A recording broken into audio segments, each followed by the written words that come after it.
Welcome aspirants and good afternoon. আমার নাম Sujoy Bhattacharya, assistant commissioner of revenue, West Bengal revenue service, 2020 সালে WBCS গ্রুপের officer. তো আজকে আমাদের ভিডিওর মেন টপিক হচ্ছে WBPSC মিসলেনিয়াস এক্সাম 2024, যেটি সমগ্র ওয়েস্ট বেঙ্গলের অফিসার স্তরের গ্রুপ বি অফিসার স্তরের সর্বোচ্চ ভ্যাকেন্সির একটি পরীক্ষা। তো বর্তমানে লোকসভা ইলেকশন 2024 তো ঘোষণা হয়ে গিয়েছে, তোমরা প্রত্যেকেই সে সম্পর্কে অবগত। তো তার রেজাল্ট আউট এবং পরবর্তীকালে সরকার গঠন প্রক্রিয়া ও যাবতীয় সব কিছু পূরণ হওয়ার পর অন্তত জুলাই মাসের আগে এই এক্সামটি কন্ডাক্ট করা প্রায় সম্ভব হয়।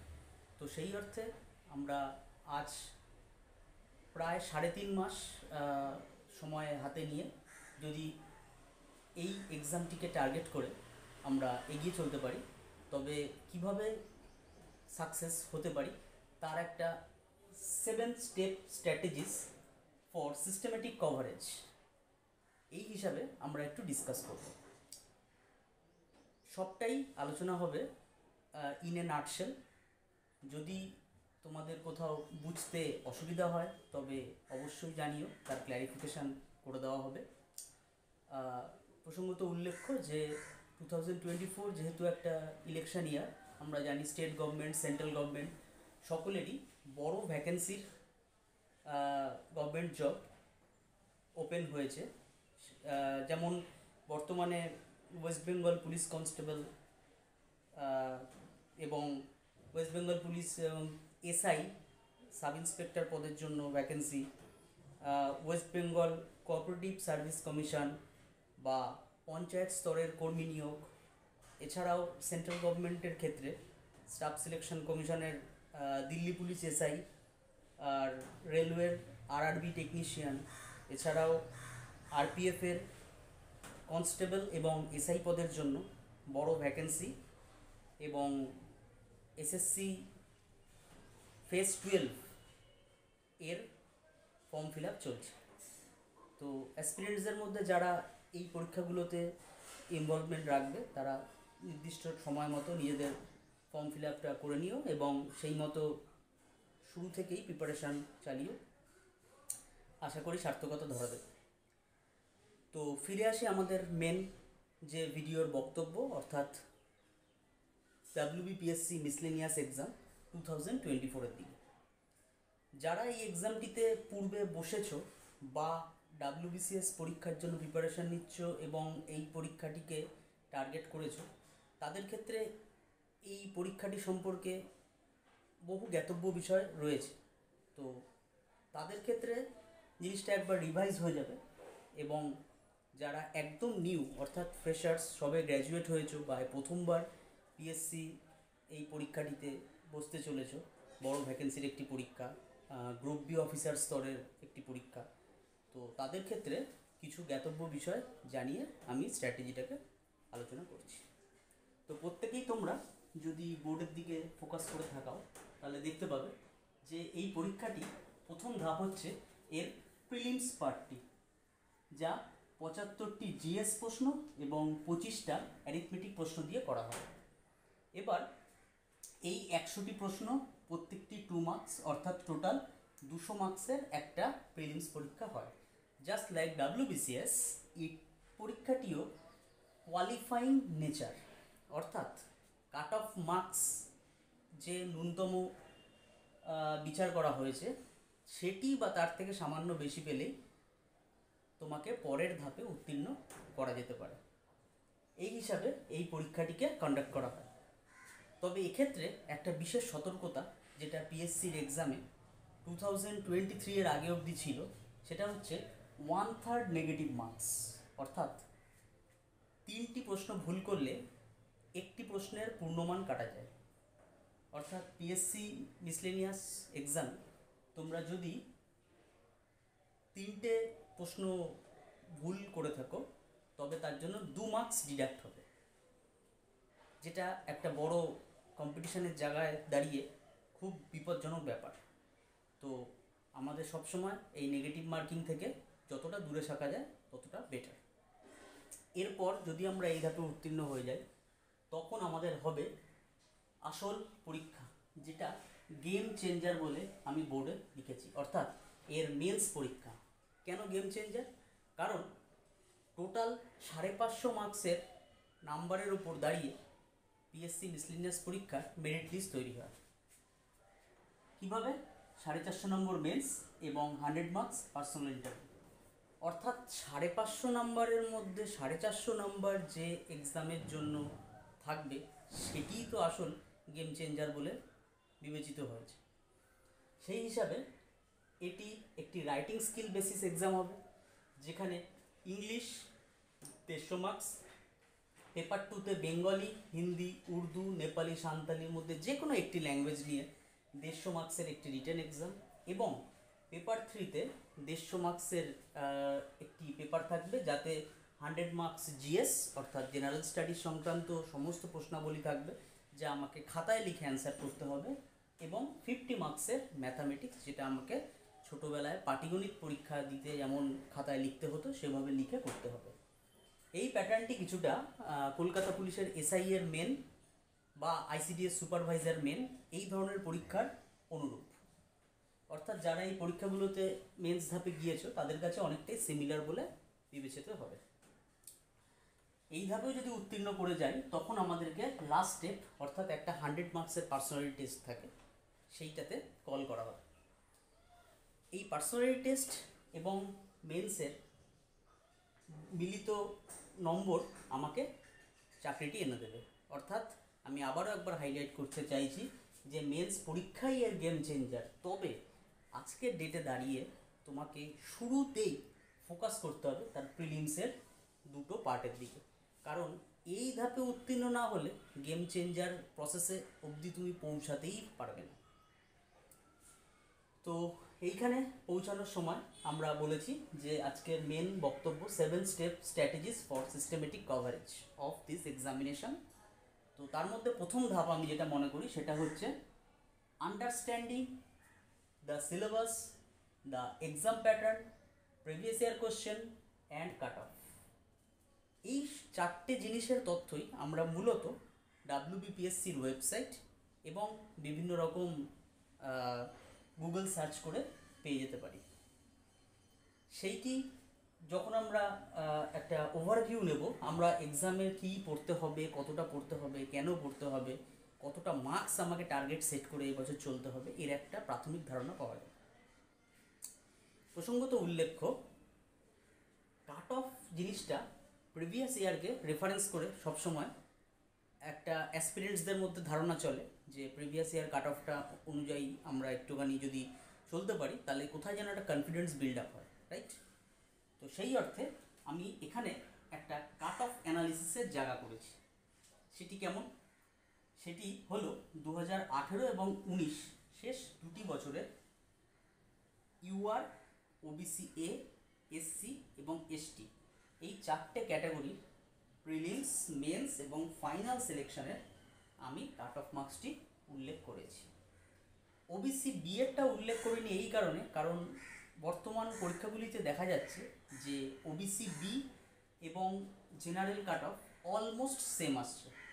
তো সেই জন্য আমি বলবো ওবিসি বিরাও যেন জেনারেল কাট অফটিকেই একটা বার হিসাবে ধরে পথ চলতে শুরু করে, তাহলেই বোধহয় অধিক সুবিধা হবে।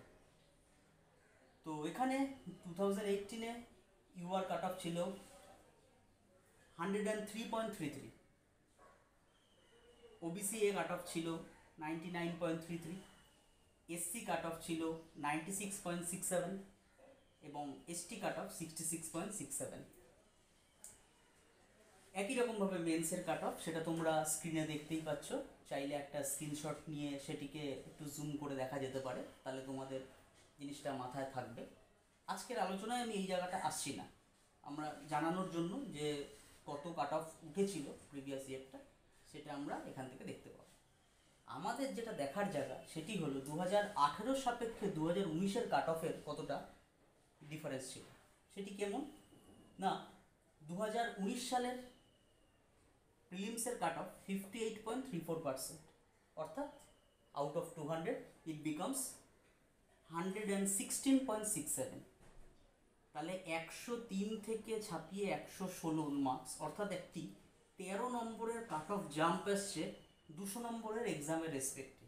এটা একটা ড্রাস্টিক চেঞ্জ ধরা যেতে পারে। তো শুধু ইউআরের জন্য নয়, ওবিসি এ, ওবিসি এসসি এবং এসটি প্রতি ক্ষেত্রেই এভাবে একটি জাম্প দেখা গিয়েছে।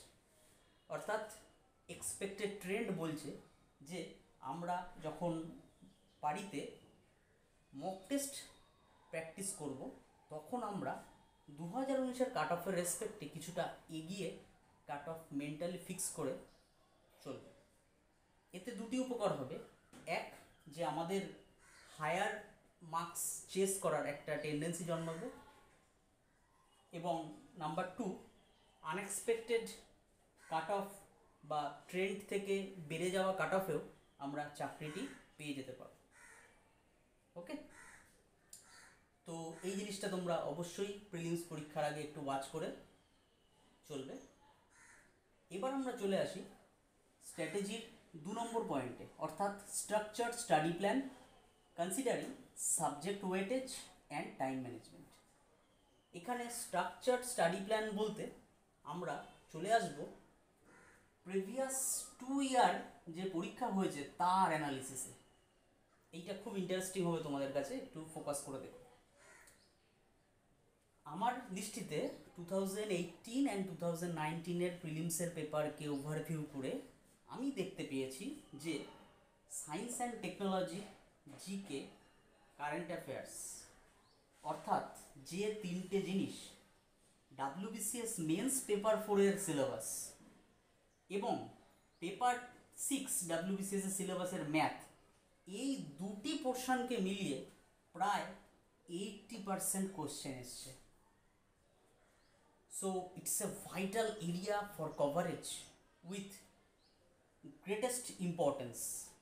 যেখান থেকে 80% কোশ্চেন আসবে সেই জায়গাটাই হবে আমার ডে 1 থেকে ফোকাস করার প্রাথমিক লক্ষ্য, এবং বাকি যে 20% সিলেবাস থাকবে সেটি আমরা জানি যে এর প্রিপারেশান কিভাবে করলে মোটামুটি 80% জিনিসের মার্কসের সাথে মিশে একটা কোয়ালিফাইং মার্কস এনে দিতে পারে। এটি আমরা আলোচনায় আনছি। তো ফ্রেন্ডস, অ্যাসপিরেন্টস সবাই এই 80% সিলেবাসের ওপর ফোকাস করে আজ থেকেই ডেডিকেটেডলি পড়ো। এটা হবে তোমাদের স্ট্রাকচার্ড প্ল্যান সাবজেক্ট ওয়েটেজ অনুযায়ী, এবং টাইম ম্যানেজমেন্ট এই 80%-এই সমগ্র যে তোমাদের স্টাডির যে টাইমটা তার 80%, অর্থাৎ একটা প্রপোর্শনাল ওয়েতে টাইম স্পেন্ড করা তোমরা আজ থেকেই শুরু করো। ওকে, তো সেই হিসাবে 3 নম্বর পয়েন্টে আমরা দাঁড়াচ্ছি যে কিভাবে এই স্ট্রাকচার স্টাডি প্ল্যানের উপাদানগুলোকে চুজ করো। আমার মতে, আমি নিজে মিসলেনিয়াস পরীক্ষায় বসেছি এবং দিয়েছি, মেন্সও দিয়েছি, ডাব্লিউবিসিএস উত্তীর্ণ হয়েছি। এই সমগ্র পরীক্ষাগুলো দিয়ে আমার যে উপলব্ধি এসছে, এই আমি 9 নম্বর চাকরিতে দাঁড়িয়ে যে উপলব্ধি পেয়েছি সেটা হলো, কোনো সাবজেক্ট পড়তে গিয়ে স্ট্যান্ডার্ড কোয়ালিটির একটা সিঙ্গেল বুকই তোমার ম্যাক্সিমাম বুস্ট আপ করে দিতে পারে যদি তোমার পড়াটি অ্যাকুরেট হয়ে যায়। সেই অর্থে এই single book of standard quality এইটা চেস করাই তোমার ডে 1 থেকে একটা টার্গেট হয়ে দাঁড়াবে। এক্সাম্পল হিসাবে আমি কিছু বইয়ের নাম লিখেছি, নট নেসেসারিলি যে এটা করলেই হবে। এর ইকুইভ্যালেন্ট কোনো বই যদি তোমাদের এতদিনের স্টাডি কারিকুলামে বাড়িতে থাকে বা কোনো জায়গা থেকে কালেক্ট হয়, সেটা পড়েও হয়তো হতে পারে। আমি জাস্ট এক্সাম্পলের থ্রুতে বলেছি যে এনসিইআরটির যে বুকসগুলো আছে, অর্থাৎ ক্লাস 8, 9, 10 লেভেলের যে জিওগ্রাফি, হিস্ট্রি যে বুকসগুলো থাকে সেগুলোকে স্টাডি করা যেতে পারে জিএস পেপারটার জন্য। নেক্সট, লুসেন্টের ওভারঅল জিকে পোর্শনটা তোমাকে কিন্তু স্টাডি করতে হবে এবং খুব যত্ন সহকারে। এইবার লুসেন্টে ওয়ার্ল্ড হিস্ট্রিও আছে, সেক্ষেত্রে ওয়ার্ল্ড হিস্ট্রি আমাদের সিলেবাসে নেই, কিন্তু ওয়ার্ল্ড হিস্ট্রির খুব মাইনিউট কিছু প্রশ্ন সেটিকে জিকে হিসাবে আবার পরীক্ষাতে চলে আসতে পারে। তো সেই জন্য লুসেন্ট বইটাকে আমি একটা স্ট্যান্ডার্ড বুক হিসাবে যদি ভেবে থাকি, তবে সেই বইয়ের স্টাডিটা তোমাদের খুব কাজে দেবে। নেক্সট, একটা যে কোনো স্ট্যান্ডার্ড ইয়ার বুক কিনে নাও, যে ইয়ার বুকে মোটামুটি প্রিভিয়াস 6 মান্থস 8 মান্থস 1 ইয়ার্সের মোটামুটি কারেন্ট অ্যাফেয়ার্সগুলো থাকে, সেগুলোতে খুব ভালো ওয়াকিবহল থাকবে। তো তোমাদের কারেন্ট অ্যাফেয়ার্সটা সেখান থেকে আপলিফ্ট করবে। যেহেতু এক্সামে আমি আবারও বলি যে ডাব্লিউবিসিএস সিলেবাসের পেপার 4 একটা বিরাট বড় নাম্বার ক্যারি করে, তোমরাও কোশ্চেন বাড়িতে অবশ্যই অ্যানালিসিস করে দেখো যে এই কথার সাথে কতটা মিল পেলে বা অমিল পেলে। তো সেই অর্থে ফিজিক্স, কেমিস্ট্রি এবং বায়োলজি সাবজেক্ট ওয়াইজ আইসিএসসি বোর্ডের 8th to 10th লেভেলের যে বুকসগুলো আছে সেইগুলোকে ফলো করা যেতে পারে। এগুলো একদমই র বুক হিসাবে আমি বলছি, তোমরা আরিহান্টের এনসাইক্লোপিডিয়াটাও ফলো করতে পারো, সেখানে এই জিনিসগুলোকে লেখা আছে। আর যদি সাবজেক্ট ওয়াইজ পড়তে চাও তাহলে আইসিএসসি বোর্ডের বইগুলো বেস্ট। যদি আইসিএসসি না পাও তবে এনসিআরটি সিলেবাসটা অর্থাৎ সিবিএসসি বোর্ডের স্টুডেন্টরা যেগুলো পড়ে সেগুলোকে করা যেতে পারে। এবং সেটিও না থাকলে তোমরা চাইলে ওয়েস্ট বেঙ্গল বোর্ডের 8 থেকে 10 অবধি যে ফিজিক্যাল সায়েন্স, লাইফ সায়েন্স বইগুলো আছে সেগুলোকে স্টাডি করে এই পোর্শনটুকুতে আপলিফটমেন্ট পেতে পারো। নেক্সট আসছে আমাদের 25 মার্কসের ম্যাথামেটিক্সের পেপারটা। সেটার জন্য একটা স্ট্যান্ডার্ড বুক আমি বলবো either R S Agarwal or Kiran's, যেগুলো এসএসসি পরীক্ষার জন্য খুবই রেপুটেড বই বা অন্যান্য পরীক্ষাগুলোর জন্য বেশ সফলতা এনে দেয়, সেরকম যে কোনো একটা বইকে ডে 1 থেকে ডেইলি অ্যান্ড মেটিকুলেট হ্যান্ডে প্র্যাকটিস করো। প্র্যাকটিস করতে করতে ইন দ্য মিন টাইম যখন তার টেকনিকগুলো তোমরা শিখে যাবে তখন দেখবে ম্যাথামেটিক্সটা অনেক ফাস্ট হয়ে গিয়েছে। প্রথম ফার্স্ট করাটা তোমাদের উদ্দেশ্য নয়, কোশ্চেনের সাথে ফ্যামিলিয়ার হওয়া এবং কোশ্চেন দেখে করতে পারার সাহস আনা, এটাই বড় কথা। আমি এই কথাটা বলছি এর পিছনে একটা বিশেষ কারণ আছে, তা হলো যে আজকালকার ম্যাক্সিমাম পরীক্ষাগুলোতে দেখা যাচ্ছে যে সায়েন্স ব্যাকগ্রাউন্ডের ছেলেমেয়েদের ব্যাপক একটা পরিসরে চাকরি পাওয়ার মানে চাকরি পরীক্ষার্থী যে পাচ্ছে, সেই অনুযায়ী আর্টস বা কমার্স ব্যাকগ্রাউন্ডে বোধ হয় এক্সামিনেশানে বড় ধরনের যে এক্সামিনেশান অর্থাৎ যেগুলো ডাব্লিউবিসিএস বা পিএসসি মিসলেনিয়াস এই এক্সামগুলোতে কোয়ালিফাই কম হচ্ছে। তো আমার মনে হয় কোথায় যেন এখানে একটা ম্যাথের ফোবিয়া আর সায়েন্সের প্রতি দুর্বলতা রয়ে যায়, যে কারণে আর্টস এবং কমার্স ব্যাকগ্রাউন্ডের স্টুডেন্টরা হয়তো একটুখানি ব্যাকডেটেড হয়েছে এবং সায়েন্সের স্টুডেন্টরা এই জায়গাটিতেই তাদের ফ্রুটফুল নাম্বারটা অ্যাচিভ করে জবটা পেয়ে যাচ্ছে। তো তোমরা অবশ্যই দেখো যে কথাটি আমি ফুড এসআই পরীক্ষার আগেও বলেছিলাম যে ম্যাথ যার ফুড এসআই তার, ঠিক সেভাবে এখানেও ম্যাথের একটা বড় ভূমিকা থেকে যাবে। প্রিলিমস পরীক্ষা যদি 25টা ম্যাথের মধ্যে অ্যাকিউরেসি লেভেল 90% বা 85% মেনটেন করা যায় তবে দেখবে তোমাদের রেজাল্টটা অনেকটাই সাফল্যমণ্ডিত করবে। নেক্সট 4 নম্বর পয়েন্টে হচ্ছে optimise strength in paper 4 and 6। যেহেতু ডাব্লিউবিসিএস অ্যাসপিরেন্টরাও এই পরীক্ষাতে প্রতিযোগিতা নেবে, তো তাদের ক্ষেত্রে পেপার 6 এবং পেপার 4-এর যে সিলেবাস সেই অর্থে এই জায়গাটিকে সবচেয়ে বেশি স্ট্রেংথ করার কথা বলছি। অর্থাৎ আবারও বলি, এই 80% সিলেবাস এই পেপার 4 এবং পেপার 6 থেকে আসছে। তো এই জায়গাটিতে তোমাদের মেন ম্যাটার অফ অ্যাট্রাকশান হওয়া উচিত। এবং পেপার 3 এবং 5 যেখানে সায়েন্সের স্টুডেন্টদের একটা বিশেষ উইকনেস থাকে, কারণ তারা 10th লেভেল পাস করার পর ফিজিক্স, কেমিস্ট্রি, বায়োলজি, ম্যাথ এই ধরনের সাবজেক্ট নিয়ে খুব বেশি পরিচর্যায় থাকে বলে হিস্ট্রি, জিওগ্রাফি, পলিটিক্যাল সায়েন্স এবং ইকোনমিক্স থেকে অনেকটা ডিটাচ হয়ে থাকে। তো তাদের ক্ষেত্রে আমি বিশেষ করে বলবো যে এখানকার যে উইকনেস পয়েন্টগুলো সেগুলো মিটিগেট করার চেষ্টা করো। এই কাজে লুসেন্টের বইটি বা নিতিন সিংঘানিয়ার যে বইটি আছে জেনারেল স্টাডিজ ম্যানুয়ালস বা ক্র্যাক ডাব্লিউবিসিএস যে বইটি আছে, এই বইগুলোর মধ্যে যে কোনো একটি বইকে খুব ভালোভাবে স্টাডি করলে এই মিটিগেট হয়ে যাবে। তবে এই অপটিমাইজেশান আর মিটিগেশনের আলটিমেট টার্গেট থাকবে যে মক এক্সামগুলো আমি অ্যাটেন্ড করব তাতে ইনিশিয়াল টার্গেট প্রথমে বলেছিলাম যে 125 একটা ইউআর কাট অফ, তো সেই জায়গাটায় আমি যেন আসে। কারণ এইটা 125-এর কাছাকাছি বা 125 আসলেই আমার মধ্যে একটা কনফিডেন্স জেনারেট করবে, যেটা আমাকে কী করবে, অ্যাক্সিলারেট করবে এই এক্সামটির জন্য টিকে থাকা। Next point number 5, current affairs যে কোনো একটা স্ট্যান্ডার্ড ম্যাগাজিনকে ফলো করা যেতে পারে, এবং সাথে যদি একটা নিউজ পেপারকেও ফলো করা যায় ইফ পসিবল, তাহলে এর উপকার দ্বৈত। কীভাবে? এক, সেটা হচ্ছে ডে টু ডে যে কারেন্ট অ্যাফেয়ার্সের ইম্পর্টেন্ট টপিকগুলো বা যে ধরনের ঘটনাবলী আমাদের দেশে, রাজ্যে এবং খেলা এই সমস্ত স্তরে ঘটছে, সেগুলো পড়ার একটা অ্যাপটিচিউড জন্মালে আমার কোথায় যেন পার্সোনালিটি টেস্টের প্রিপারেশানটি অলরেডি হতে থাকছে, ইনক্লুডিং নিউজ পেপারের যে এডিটোরিয়াল পার্ট বা স্পেশালি যে লেখাগুলো থেকে আমরা রাইটিং স্কিল ডেভেলপ করতে পারি, এইগুলো আমাদের পড়ার একটা চর্চায় চলে আসবে, রাইট? তো সেই অর্থে কারেন্ট অ্যাফেয়ার্স স্ট্যান্ডার্ড ম্যাগাজিন থেকে পড়ো, যদি সম্ভব হয় তবে নিউজ পেপারটিকেও ফলো করো।